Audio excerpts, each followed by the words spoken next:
Back with you tonight, and your reporting continues now here on Newzroom Afrika, Channel 405. The country's apex body for traditional leaders, Contralesa, has made a call for the reinstatement of the death penalty to curb a recent spike in gruesome killings of women and children in South Africa. The Congress of Traditional Leaders of South Africa has called for a referendum to assess support for the capital punishment. Government has said such a move would be against the Constitution. Their call comes in the wake of high-profile recent killings of Hillary Gardee in Mpumalanga, 6-year-old Bontle Mashiyane in Limpopo and Namhla Mtwa in the Eastern Cape. The General Secretary of Contralesa, Zolani Mkiva, joins us now to explain the position of traditional leaders on the death penalty. Guys, good evening, and thank you very much for your time and joining us tonight up here on In Focus. Can we call a referendum on something that the Constitution is already well pronounced on? No, thank you very much, Ndagamdluli, and well as the listeners of Newzroom Afrika. My brother, look, the Constitution is a living document, and the Constitution was put together by the people of this country. And the Constitution exists for us. We do not exist for it. And at all material times, when a need arises for us to amend a Constitution in order to deal with pertinent issues that are affecting our people negatively, we have to amend it in order to take corrective measures. Given the spike of the deaths in our country, which are caused by the brutality of assassinations, the killing of our women and our children in a most tragic way, it calls upon us to take drastic actions, because the deaths that are happening through the barrel of the gun, there's assassinations, there's a meted, abusive and violent, horrendous nature which is meted against women and children. We can't fold our arms and begin to say the Constitution does not allow. We are therefore calling for a referendum in order for us to amend the Constitution so that the Constitution can allow the country to reinstate the death penalty. Yeah. That is what we are calling for. You can't simply say, no, the Constitution is not allowing in its current form. As I say, we want to change exactly that section that talks to that. Yeah. If I don't know if you have looked at this information, but for example, information from the Death Penalty Information Center, it's a global organization looking at murder rates in death penalty and non-death penalty states from 1990 to 2019. There is no direct relationship between violent crimes of murder and executions. Actually, it pretty much remained the same.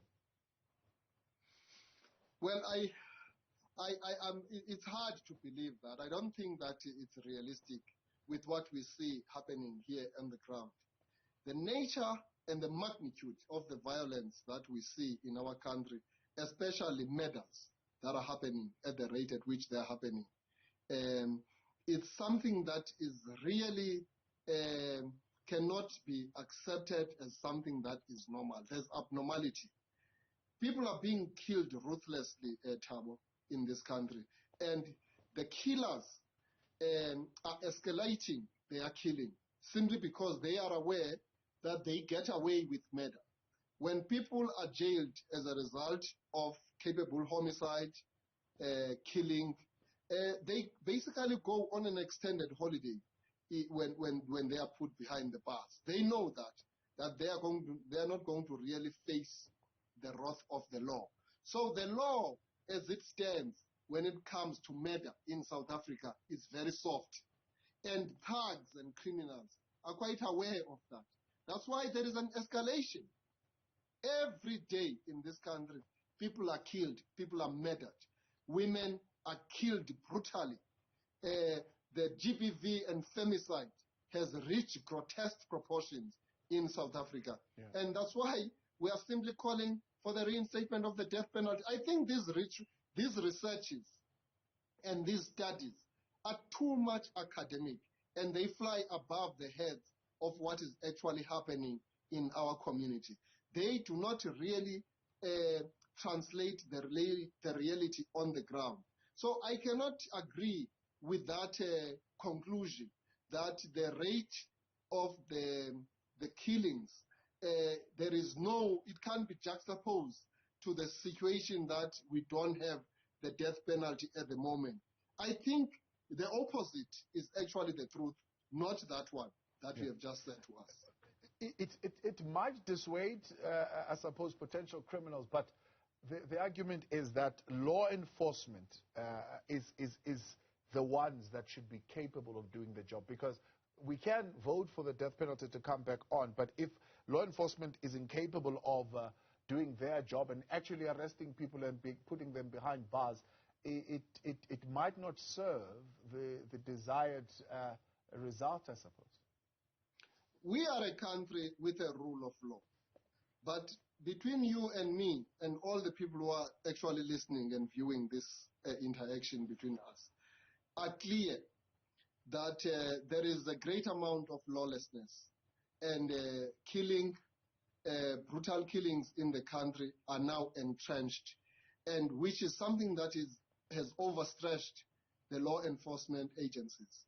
Because of that escalation and the entrenchment of these matters in the country, the country's law enforcement are found wanting. They can't be everywhere, because when crime has reached the highest levels, it goes without saying that they will not be able to be everywhere at the same time. There are killings in Khayelitsha, there are killings in KZN, there are killings in the Eastern Cape, and now the issue of assassinations used to be known to be in certain parts of the country. But there's escalation. Basically, it has gone through to all other provinces. There are political killings. There are killings that are linked to tenders of the state. There are killings that are linked to the issue of abusive relationships. So it has gone across the length and the breadth of the country, and we believe it is escalating simply because there is no instrument which says if you kill, then you will face the consequences. You will not get away with murder. Yeah. Currently, the law allows killers to get away with murder. You know that. Yeah. Let's look at the statistics of how many people have actually been butchered and been mowed down through the barrel of the gun, or being bent mercilessly, or any kind of killing that has happened. Let's look at those statistics and then juxtapose it against a situation wherein we had the death penalty.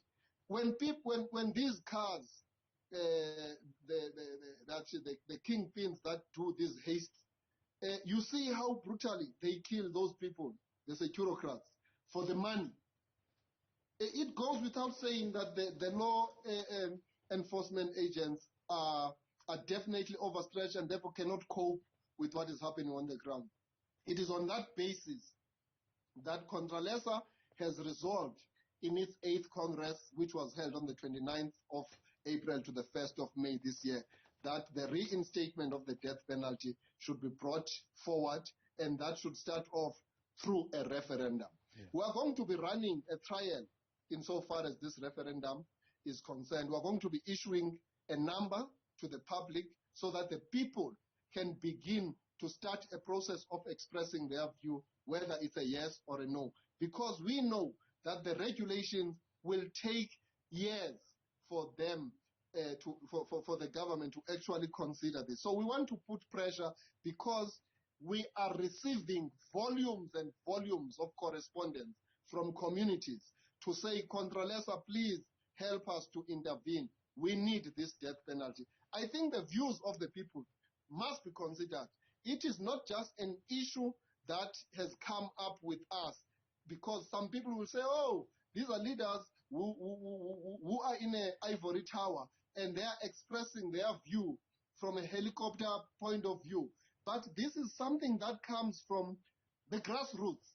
It flows from the multitudes of our people communicating with us through more than 800 traditional authorities in the country.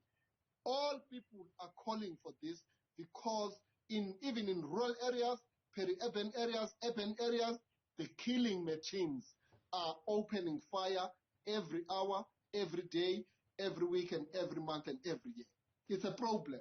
Let's rise up and we call upon our people to express their view in this matter. Once we put forward that line, people must then express themselves. We're going to then compile that and put it to the executive, to the legislature, and the judiciary, and say, this is what we are calling for. We are calling for the referendum.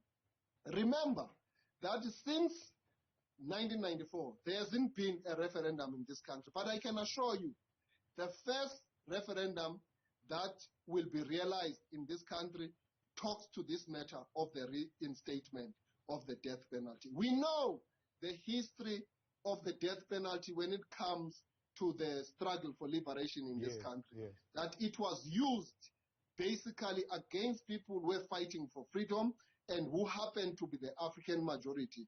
Many of our people, particularly Africans, were hanged by the apartheid killing machines. This is a different context. We have been infiltrated in this country by people who don't have a sense of love for humanity, by people who are heartless, who would get into a family compound and kill all the inhabitants mercilessly.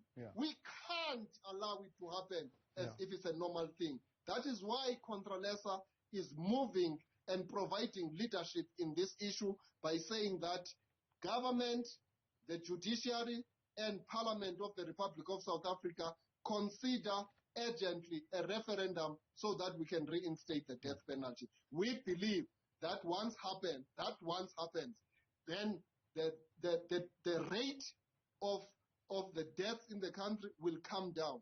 The rate at which the violence meted against women and children will come down. It is escalating. The minute General Bekele comes up with a campaign to really try to water down and to alleviate the issue of GBV in the country, instead of seeing good results of this thing going down, it escalates. What is the problem? We need to ask that question. Why there is escalation in South Africa? Should we be not doing that direct test,